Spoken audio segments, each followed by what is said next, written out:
Well, I'm a little sorry that my answer to Nancy on Norwalk didn't appear today, because I addressed that very issue. If you look at the Norwalk Redevelopment Agency, there's not one African American that serves on that committee. Yet virtually every decision made by the Redevelopment Agency has a major impact on the South Norwalk area. If you look across boards and commissions, there are very, very few Latinos, women, African Americans. My good friend Tulio Lopez, I don't think he's here tonight, but he served on the Board of the Board of Estimate and Taxation.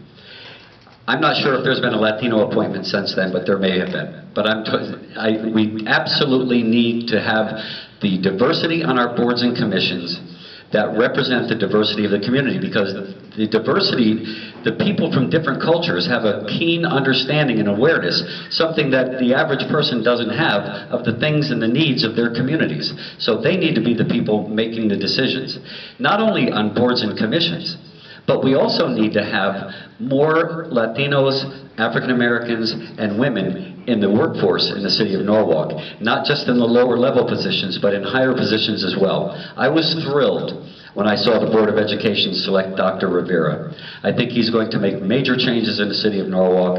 I've had several discussions with him, and I find that this was an amazing decision on the part of the board.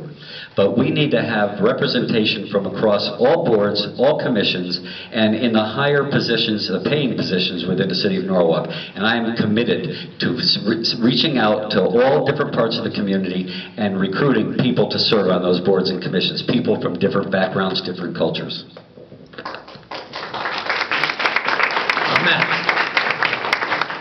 Thank you. I also am committed to including, making sure that there is diversity, not only among appointments, but also among our employees and our senior staff. It's something I do as a labor and employment attorney, is help employers figure out how to diversify their workforce through aggressive recruitment. You know, it's interesting that on the committee that I serve, the Public Works Committee, one of the issues that we were dealing with was the lack of enforcement of a local hiring ordinance that we have on the books. We actually require contractors to try to hire locally, because that's good for the city and it's good for diversity. And I was told by the head of the agency responsible for that public hiring that it's hard. Well, yeah, it's hard. That's why you have to aggressively recruit and expand the talent base and make sure you're constantly reaching out for diversity. Diversity not only is good politics, it makes good business sense as well. You know, I talk to my colleagues in the Democratic Party all the time. One of the flaws we have as Democrats is we celebrate the diversity of our race, our creed, our color, our religion, our sexual orientation. We celebrate our diversity of everything except our diversity of thought. And it's important for us to be diverse in everything we do. Not only our ideas, but also our hopes, our aspirations, and our dreams. And that is something that we can do as a city, and I am absolutely committed to doing that as mayor. Thank you.